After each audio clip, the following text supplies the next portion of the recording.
Frühzeitig am nächsten Morgen brechen wir auf, um das nahe unseres Hotels gelegene Schloss Amalienborg zumindest von außen zu besichtigen.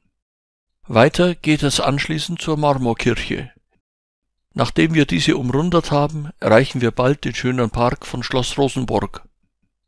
Sehenswert sind hier zunächst das Denkmal von Hans Christian Andersen und anschließend natürlich die Außenansicht des Schlosses. Dieses werden wir kurz darauf auch im Inneren besichtigen. Am Morgen, noch vor Eintreffen der Touristenströme, hat man Schloss Amalienborg ganz für sich alleine. 4 prächtige Palais im Rokokostil gruppieren sich um einen achteckigen Platz mit einem Reiterstandbild Friedrichs V. in der Mitte. Noch heute ist das Schloss offizielle Stadtresidenz der dänischen Könige. Eine wehende Flagge symbolisiert seit jeher die Anwesenheit des aktuellen Staatsoberhaupts. Im Hintergrund erkennt man bereits die imposante Kuppel der Marmorkirche, vor deren eindrucksvoller Fassade wir kurze Zeit später stehen. Die dem Petersdom nachempfundene Kirche mit einem Kuppeldurchmesser von 31 Metern wurde gegen Ende des 19. Jahrhunderts fertiggestellt. Da die Kirche in den frühen Stunden des Vormittags noch nicht geöffnet ist, begnügen wir uns mit der Außenansicht und setzen unsere Tour durch die ruhigen Wohnviertel fort. Wenig später haben wir Kongenshave, den großen Park rings um das Schloss Rosenborg, erreicht. Der ehemals private Lustgarten ist inzwischen öffentlich zugänglich und zählt jährlich 2,5 Millionen Besucher. Ein Bronzedenkmal würdigt den Dichter Hans Christian Andersen, der mit erhobenem Arm gerade eines seiner Märchen vorzutragen scheint. Schloss Rosenborg wurde Anfang des 17. Jahrhunderts unter Christian IV. Zunächst als kleines Sommerhaus erbaut. Erst später erhielt es Anbauten und Türme im Stil der niederländischen Renaissance. Für die Besichtigung des sehenswerten Inneren ist die vorherige Buchung eines Zeitfensters erforderlich, wobei sich auch hier die erste Möglichkeit ab 9 Uhr empfiehlt, um die kostbare Innenausstattung in Ruhe betrachten zu können.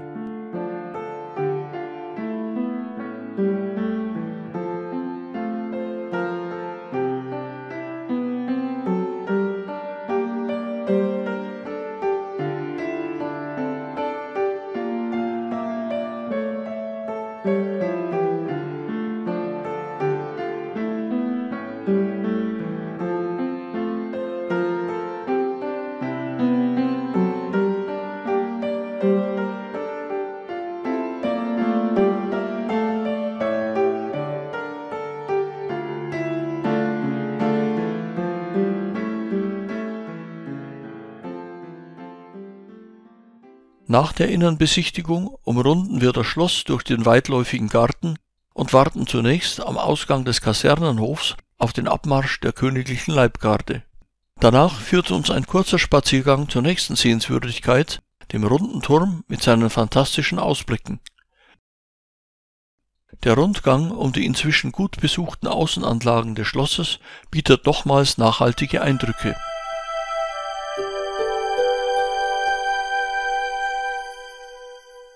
Der angrenzende Kasernenhof ist Sitz der königlichen Leibgarde, die sich pünktlich um 11:32 Uhr hier versammelt, um in Richtung des Schlosses Amalienborg abzumarschieren.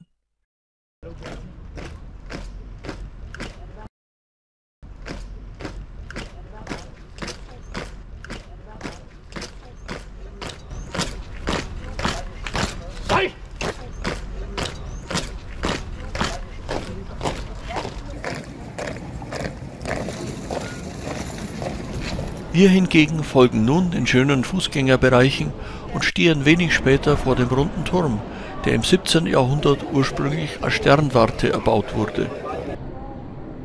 Ein breiter, spiralförmiger Gang schlängelt sich im Inneren nach oben, um einst die Gerätschaften zur Sternenbeobachtung per Pferd und Wagen an die Spitze bringen zu können.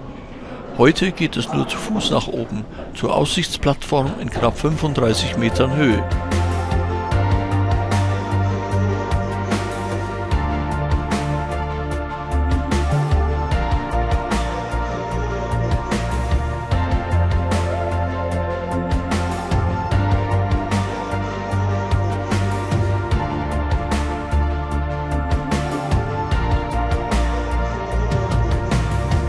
Vom runden Turm aus geht es nun weiter zur nahegelegenen Metrostation Nörreport. Von hier aus sind es nur 2 Stationen in südöstlicher Richtung, um den jenseits des Hafenstroms gelegenen Stadtteil Christianshafen zu erreichen.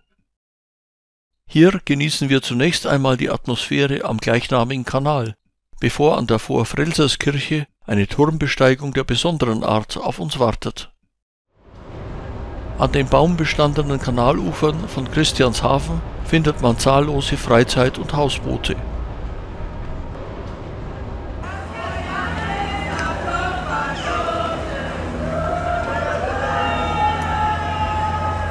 Die an Amsterdam erinnernde pittoreske Stadtlandschaft ist bei Touristen besonders beliebt. Wenig später fällt unser Blick auf den Turm der Vorfrelserskirche. Als Besonderheit schraubt sich hier eine Außentreppe über 400 Stufen hinauf zur 90 Meter hohen Turmspitze. Das Abenteuer der Schwindelfreiheit voraussetzenden Besteigung des Turmes wollen wir uns natürlich nicht entgehen lassen.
Nach diesem überaus beeindruckenden Erlebnis werfen wir nochmals einen durchaus respektvollen Blick zurück nach oben, bevor wir einen Spaziergang durch die überaus sehenswerten Straßen des Viertels unternehmen und vorbei am Finanzministerium die Zirkelbrücke mit Blick auf den sogenannten Schwarzen Diamanten erreichen.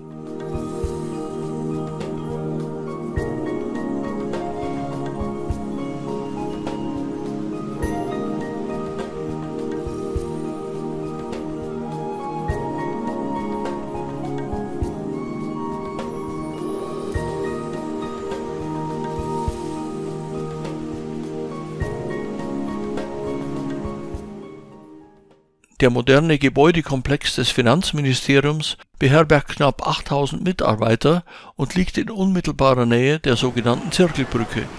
5 miteinander verbundene runde Betonplattformen, die jeweils von einem zentralen Stahlmast gehalten werden, machen gewissermaßen einen 5-fachen Zirkelschlag. 2 dieser Kreise sind drehbar, um einlaufenden Schiffen die Zufahrt zu ermöglichen. Von hier blickt man auf den futuristischen Anbau des altehrwürdigen Bibliotheksgebäudes, den sogenannten Schwarzen Diamanten, der inzwischen zu einer Architekturikone der Stadt geworden ist. Von der Zirkelbrücke geht es nun über eine weitere Fußgängerbrücke vorbei am dänischen Architekturzentrum zum Frederiksholms-Kanal. Lille Langebro ist ausschließlich Fußgängern und Fahrradfahrern vorbehalten und überbrückt mit elegantem Schwung den Hafenstrom. Auf der gegenüberliegenden Seite erreicht man zunächst das dänische Architekturzentrum, das mit extravaгаntem Design seinem Namen alle Ehre macht. Gleich nebenan kommt man zum beschaulichen Frederiksholms-Kanal, wo sich ein Innehalten unbedingt lohnt.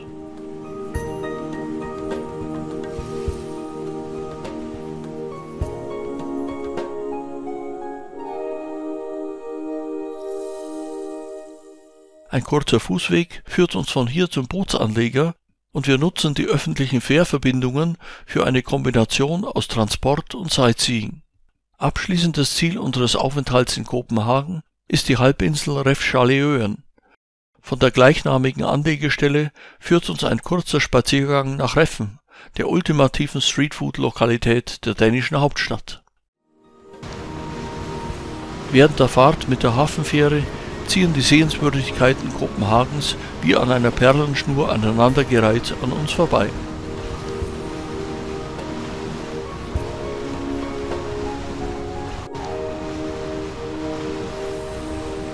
Schließlich haben wir Reffen erreicht, pulsierende Oase und kultureller Schmelztiegel am Wasser mit dem größten Streetfood-Markt Nordeuropas.